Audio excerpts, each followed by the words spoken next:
നമസ്കാരം മലയാളി വാർത്തയിലേക്ക് സ്വാഗതം. പുതുവർഷത്തിൽ നടക്കാനിരിക്കുന്ന സംഭവവികാസങ്ങളെക്കുറിച്ച് പ്രവചനവുമായി പ്രമുഖ ജ്യോതിഷികളെല്ലാം തന്നെ രംഗത്ത് വന്നിരുന്നു. 2024 പല സംഭവവികാസങ്ങൾക്കും ലോകം സാക്ഷിയാകുമെന്നുള്ള മുന്നറിയിപ്പാണ് ഇവരെല്ലാം തരുന്നത്. അതെല്ലാം തന്നെ സമൂഹ മാധ്യമങ്ങളിലടക്കം വലിയ ചർച്ചയാവുകയും ചെയ്തിരുന്നു. അതിൽ ആ പ്രവചനങ്ങളിൽ ഏറ്റവും ശ്രദ്ധിക്കപ്പെട്ടത് റഷ്യൻ പ്രസിഡന്റ് വ്ളാഡിമിർ പുടിന്റെ മരണത്തെക്കുറിച്ചുള്ള പ്രവചനമായിരുന്നു.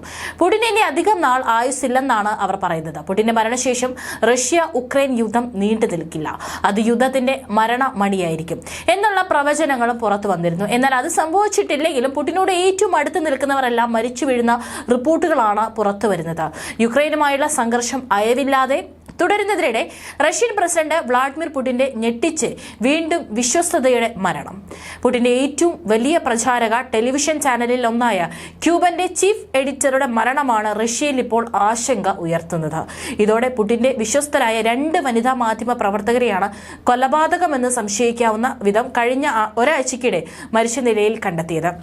റഷ്യൻ സർക്കാരിന്റെ ഔദ്യോഗിക TV കമ്പനിയായ ക്യൂബന്റെ ചീഫ് എഡിറ്ററായ സോയ കൊനവലോവയാണ് കഴിഞ്ഞ വെള്ളിയാഴ്ച വിഷബാധയേറ്റ് വീട്ടിൽ മരിച്ച നിലയിൽ കണ്ടെത്തിയത്. സമീപം മുൻ ഭർത്താവിന്റെ മൃതദേഹവും ഉണ്ടായിരുന്നു.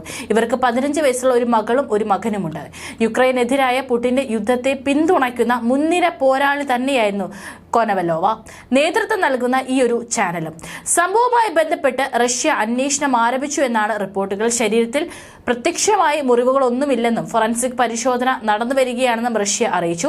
വിഷമുള്ളിൽ ചെന്നതാണ് മരണകാരണമെന്നാണ് റിപ്പോർട്ട്. മൃതദേഹം കണ്ടെത്തുന്നതിന് 24 മണിക്കൂർ മുൻപ് ഇരുവരും മരിച്ചിരുന്നെന്നാണ് വിവരം.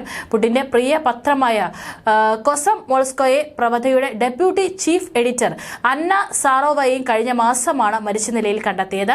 ഡിസംബർ 2ാം വാരം പനിയും അസ്വസ്ഥതകളും അനുഭവപ്പെട്ട അന്ന തൊട്ടു പിന്നാലെ മരിക്കുകയായിരുന്നു. കൊസമോൾസ്കോയുടെ പ്രവധയുടെ എഡിറ്റർ ഇൻ ചീഫ് വ്ളാഡിമിർ സൊളൻസ്കി മരിച്ച് 1 വർഷം പിന്നിടുമ്പോഴാണ് അന്നയുടെ വിയോഗം.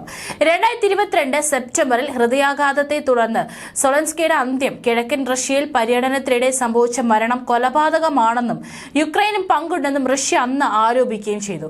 മകളെ ഫോണിൽ ബന്ധപ്പെട്ട് കിട്ടാത്തതിനെ തുടർന്ന് പിതാവ് താമസ സ്ഥലത്തെത്തി നോക്കിയപ്പോഴാണ് അന്നയെ മരിച്ച നിലയിൽ കണ്ടെത്തിയത്. വീട്ടിൽ ആരെങ്കിലും അതിക്രമിച്ച് കടന്നതിന്റെയോ അന്ന ആക്രമണത്തിന് ഇരയായതിന്റെയോ ലക്ഷണങ്ങൾ ഉണ്ടായിരുന്നില്ല. 2023 ഒക്ടോബറിലെ കണക്കനുസരിച്ച് 83.9 മില്യൺ വായനക്കാരുമായി റഷ്യയിലെ ഏറ്റവും വായനക്കാരുള്ള വാർത്താ വെബ്സൈറ്റ് ആയിരുന്നു കൊളൻസ്പോസ്ക. സൊളൻസ്കയുടെ മരണം ഹൃദയാഘാതത്തെ തുടർന്നായിരുന്നെങ്കിലും മരണത്തിന് മുൻപ് ശ്വാസം മുട്ടലും മറ്റു അനുഭവപ്പെട്ടെന്ന റിപ്പോർട്ട് സംശയമുണർത്തിയിരുന്നു. പുടിന്റെ യുക്രൈൻ വിരുദ്ധ യൂറോപ്യൻ വിരുദ്ധ ആശയങ്ങൾ പ്രചരിപ്പിക്കുന്നതിൽ മുന്നിൽ നിന്ന മാധ്യമമായിരുന്നു പ്രവ്ദ. പുടിൻ തന്നെ തന്റെ ഏറ്റവും പ്രിയപ്പെട്ട പത്രമായി ഇതിനെ വിശേഷിപ്പിച്ചിട്ടുണ്ട്. യുക്രൈൻ അതിർത്തിയോട് ചേർന്നുള്ള റോസ്തോവിൽ മാധ്യമപ്രവർത്തകൻ അലക്സാണ്ടർ റിബിനെയും കഴിഞ്ഞ ദിവസം മരിച്ച നിലയിൽ കണ്ടെത്തിയിരുന്നു.